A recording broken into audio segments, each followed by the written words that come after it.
What's going on, y'all? My hair's a little bit messy because I just got back from the pool slash hot tub, but welcome back to basketball. And today we've got the third episode of our season preview series. If you guys aren't familiar, probably go back and watch the first episode. It actually had to do with the Boston Celtics. I go into a little bit more details as to what we're going to be covering in this series, but today we got the Los Angeles Lakers. For a brief overview, the hope with this series is that we can cover every single team before the NBA season actually starts, so you guys can be completely informed as to everything that's going on with every single team within the association, and we just feel nice and prepared for the start of the year. But hey, make sure you guys like, subscribe, and comment. I've responded to every single comment on my YouTube channel up to this point, and I intend to keep on doing so. All right, let's get into it. Alrighty, so we're back here on the season preview spreadsheet that we got here. A reminder that if you guys want access to the spreadsheet, all you guys have to do is go down into the comments section below and leave me a comment saying I would like access to the spreadsheet. What I'll do is I'll leave you a little link to join my Discord. Once you're on the Discord, you can shoot me a DM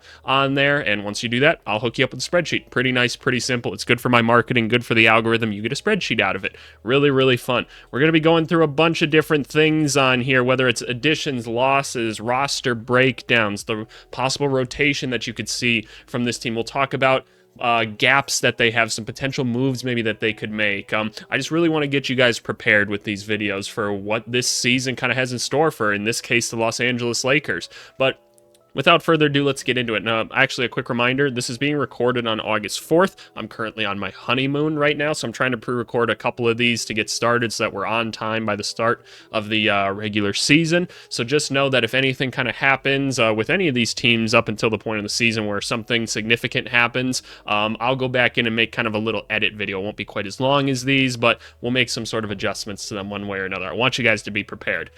The Los Angeles Lakers. Let's talk about them. Wasn't the greatest season for them last year, 47-35, and honestly, I think the best way to sum up last season is they got outcoached in a lot of ways, right? Like, because you look at the team, and there's talent there. There's a good amount of talent. Yes, you're building around a team that still has an aging LeBron James, and that can sometimes be an issue, but at the end of the day, like, LeBron's still an incredibly good player. I do think that they need to adjust some of the play style methodology behind him, but you still have him. You still have Anthony Davis, who had a really, really good season last year. He was very healthy.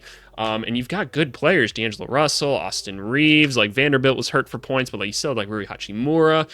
The bench was a little bit questionable at points, but like really the team underperformed in a lot of aspects, and that's in large part, I think, due to the coaching. They didn't have a very clear identity for most of the year. Like you could tell a lot of like the basic stuff they were missing, some of their basic play calls and some weird coaching decisions and rotational decisions that were made. You could tell that Anthony Davis and LeBron were not happy with Darvin Ham's performance, and now they've got JJ Redick, who is a complete wild card. We've never seen him coach before, but we know he knows the game. He's a basketball savant for a lot of different reasons. Like he gets basketball, right? He's going to have command over the locker room, almost certainly. People respect him and know how smart he is. Nobody's going to challenge JJ Redick on what's the smart thing to do in a situation ever. So that comes with a certain level of respect right away.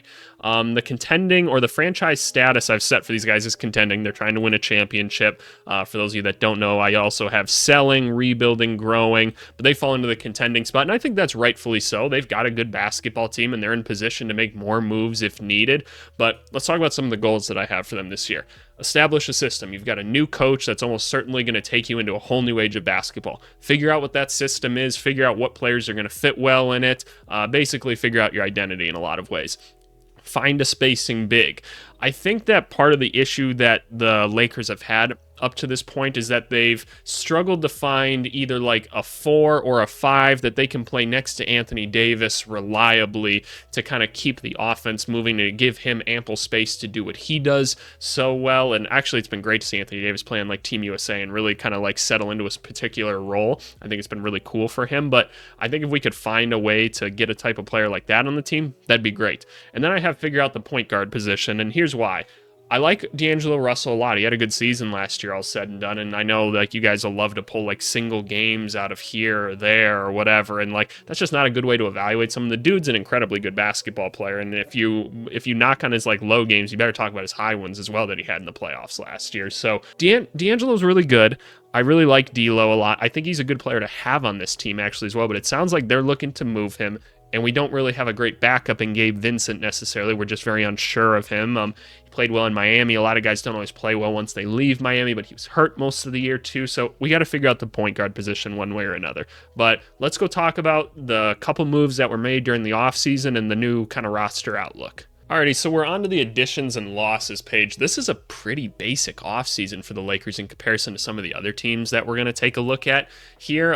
So we've got draft, we've got player departures, anybody that was on the team last year that's nobody on the team, and then players brought in, players that weren't on the team the year before that are now on the team. So we had a couple departures via just like not re-signing. That's Taurean Prince, who's now with Milwaukee, and Spencer Dinwiddie, who's now with the Mavericks. Two pretty solid basketball players, I'll send in. Taurean Prince, while they tried to kind of make him the messiah at points last season, he's fine. He's not like that great, but at the end of the day, you're losing a 6'7", 6'8", 3-and-D wing, which those are just tough to come by, so that's an unfortunate loss. Spencer Dinwiddie, his time there was short. It wasn't very impactful. I do think Spencer Dinwiddie's still going to be impactful in Dallas, but nonetheless, didn't bring him back. But we're actually replacing them with two people of very similar not playing styles, but positionally. You're bringing in Dalton Knecht, a guy that a lot of people thought could go as high as like 5 or 6 in this year's draft, fell all the way to, what was it, like 17 or whatever pick the Lakers had. More mature guy, one of the best like offensive players in college basketball last year, shoots the shit out of it. He's a sneaky good athlete. He's very smart.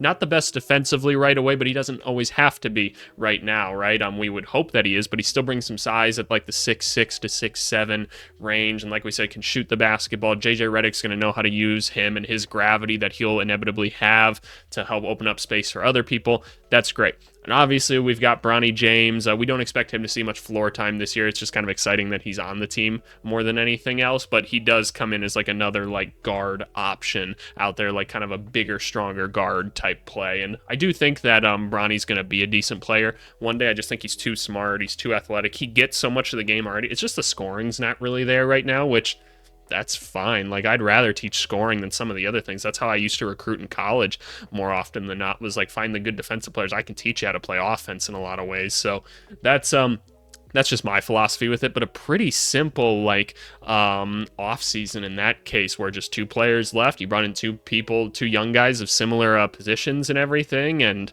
yeah, that's what you got. But yeah, let's get into like the actual like real deep dive of the roster. Alrighty, so here we are on the roster breakdown sheet. This is where we're often going to spend the most time in these videos, as this is where we can get into a lot more details about specific players, cap situations, draft picks, assets, things like that. For those of you that have been watching my channel for a little bit now, by the way, we're almost at a year by the time you guys are watching this, or we're getting close, right? Maybe like a month and a half or 2 months only away. Pretty crazy. But this is pretty close to the ideal off-season spreadsheet. That was a pretty big series that we did, and we will do it again next year. I promise you we will. But this is very similar to that. We're just missing a little bit of stuff here, but it's a great way for us to take a look at the whole roster, the depth chart, and really get a sense for what's going on here. But where I want to start things actually is here at the salary cap space situation. I think this is a great place to start, because this lets us know what kind of moves can we make right now, what kind of flexibility do we have. The new aprons are very complicated things. I'll try not to go into too much detail on these, because I spent a decent amount of time talking about it in like the first 2 videos. How many have I recorded so far? This is the 3rd one. That's why I put it up here. This is the 3rd one. If you guys want better breakdowns on how the first and second aprons work, go watch my previous videos or whatever. They kind of explain them a little bit more. But in essence, the NBA wants teams to hold on to their players longer. And they're trying to make sure players stay where they're at longer, so there's not as much like star movement and everything. And so teams are actively trying to avoid these aprons. And if they are going into these aprons, like, they're pretty much like, okay, this is our team, we're locking into it. We don't want to lose anybody, because then it gets really challenging if you start losing your players after that.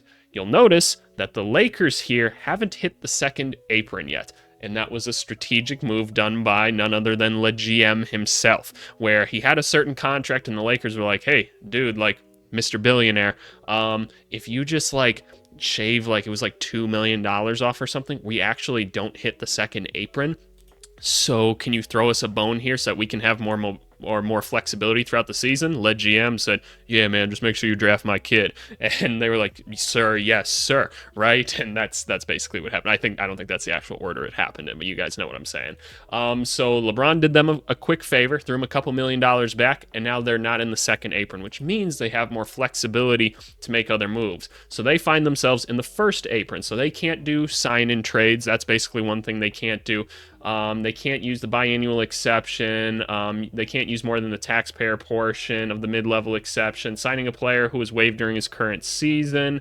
It can't accept it can't exceed the mid-level. The big thing is you can still aggregate players together in trades during this, and you can take back a little bit more salary in these trades. When you hit the second apron, let's say they wanted to trade LeBron James for whatever reason, they wouldn't be able to take back, if they were in the second apron, more than this amount of money. Otherwise, they'd have to take this amount of money or less, right?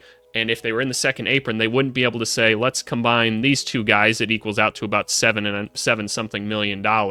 Then they wouldn't be able to put those two guys together because they're only in the first apron. We can put a couple contracts together and we can take back up to 110% of the value. So that's a lot more flexibility than you would have otherwise had. So that's a big time move for them. That gives them the flexibility to make a big move if they want to. Taking a look at like draft picks and stuff like that, they don't have a 2025 pick, which sucks because that's a valuable draft pick for this year. They do have a couple of 25 seconds, so those could be somewhat valuable to people, especially we don't know how good the Clippers or the Lakers would be, so trading those earlier could be beneficial. They do have quite a few draft picks afterwards. They don't have their 2027, so they're not going to be moving their 2026 or 2028, but they can move some of these picks in some capacity. So they've got assets to work with, and they've got some tradable contracts and interesting players. So a move could be made, but let's talk about the roster itself and kind of where they currently find themselves and see where the holes are. So starting from the top, obviously you got LeBron. He just did his whole thing. He's got 2 years left on his contract. You got Anthony Davis locked up for a while. That's awesome.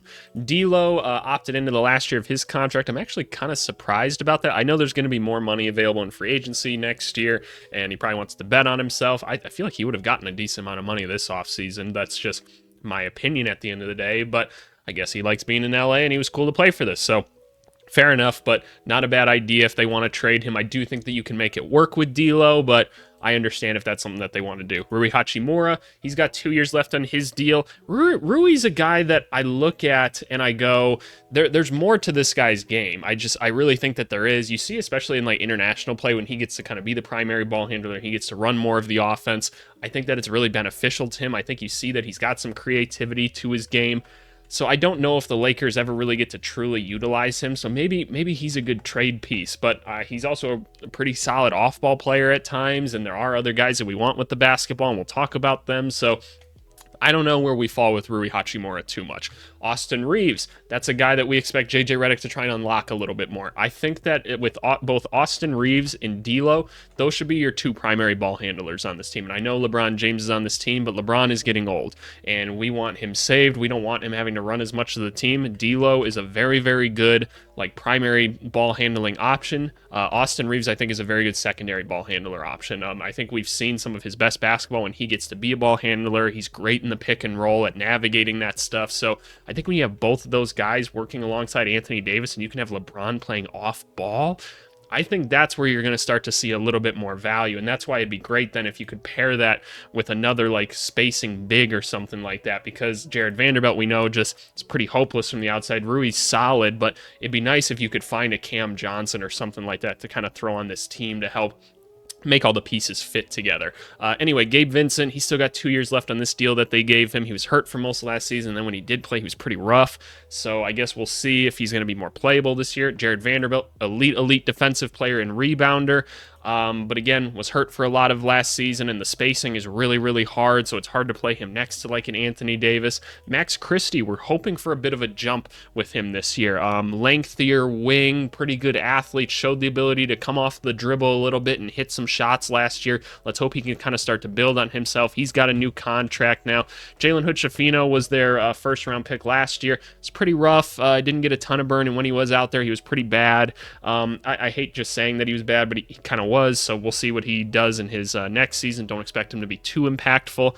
Dalton Connect, we expect him to be in the lineup pretty early. Like we said, be a floor spacer, be that kind of backup wing for them. Probably will have some pretty significant minutes. Christian Wood's such a tough one, man, because he could be that spacing forward. It just hasn't worked out for him. We've seen Christian Wood get you 20 points a game in the NBA. We've seen it. We've seen that offensively he can do it all. He's a great athlete. Like, he can shoot the rock. Like, he can work off ball, with ball. Like, he's been able to do it all. But like, I don't know, something about him being on the Lakers, it just hasn't really worked out for whatever reason. And so I guess we'll see what we get out of Christian Wood this year. I mean, people have always said he's kind of not the best locker room guy at all times, and he can be a little bit of a head case to deal with. So maybe that's part of it. Jackson Hayes, speaking of potential head cases at times, just extremely athletic big man. That's all he really does, run, jump, and dunk. But that's a good guy to have on the team. Still have Cam Reddish, who's a pretty dynamic player that I just keep waiting for someone to unlock him. I had experience against Cam Reddish in college, and I'm not going to lie, after seeing all of them up close and personal, that RJ Barrett, Cam Reddish, Zion thing, I swear to you, I was like, man, Cam Reddish is like the best one out of them. He could shoot, he could dribble, like his handle's like actually like crazy. Like, he's athletic, he's lengthy. I don't know. I can't comprehend how it hasn't worked out better for him. Maxwell Lewis, another young guy in the team for them, wasn't too impactful. We'll see if maybe the wing gets a chance to develop a little bit more. And then we got Bronny James, who, again, second round pick out of this last season, going to spend a lot of time in the G League.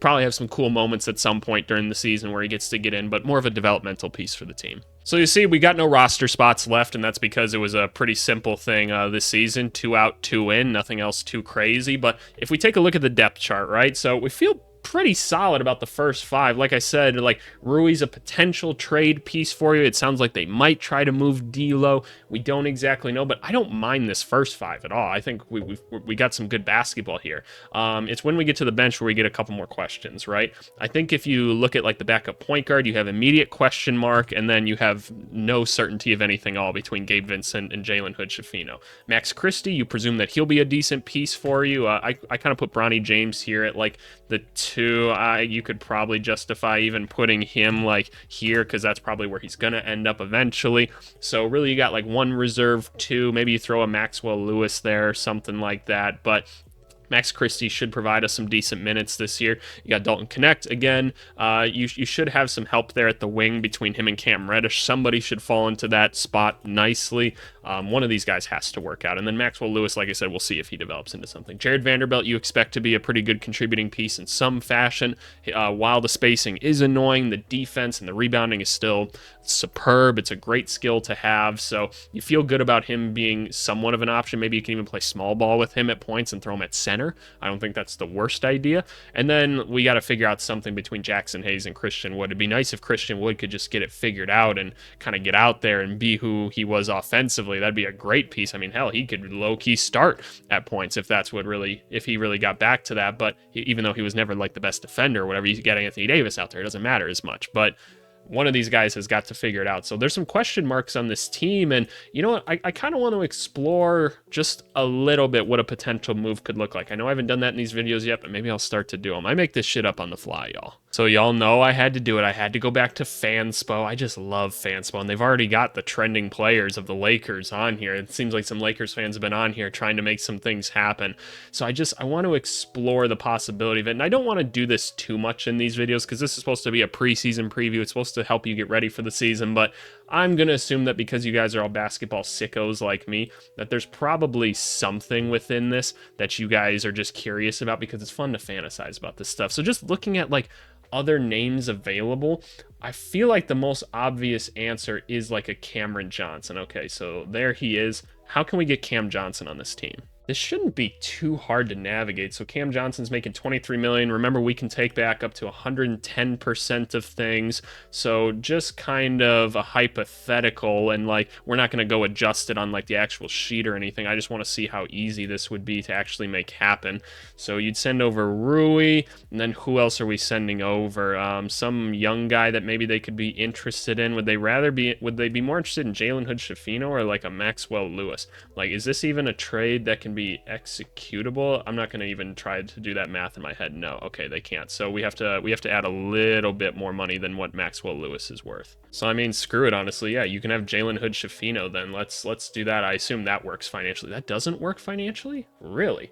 14. No, yeah, I guess that's right actually. I'm not anticipating this math very well, so we need to throw in a bit more money than that. So what we could do is we could do a Gabe Vincent, because where are they at? Like they're in a position where it's not too big of a deal. So what if we do something like this? We're throwing Gabe Vincent to them as well. Can we take back some other help in some capacity? Like, do they really want Dennis Schroeder? Like, Dennis Schroeder's not going to want to come be a backup. Is there a way that, like, Dorian Finney-Smith could also come over to this team? Probably. He's not going for that much. He's got 2 years left on his contract. We're trading them Gabe Vincent, who also has 2 years, but he's cheaper. You get Rui Hachimura, 2 years, and he's cheaper. That's 3 years. This is 2 years. So you might be able to do something like that. That money should work. That money still doesn't work? Oh yeah, no. Okay. Okay.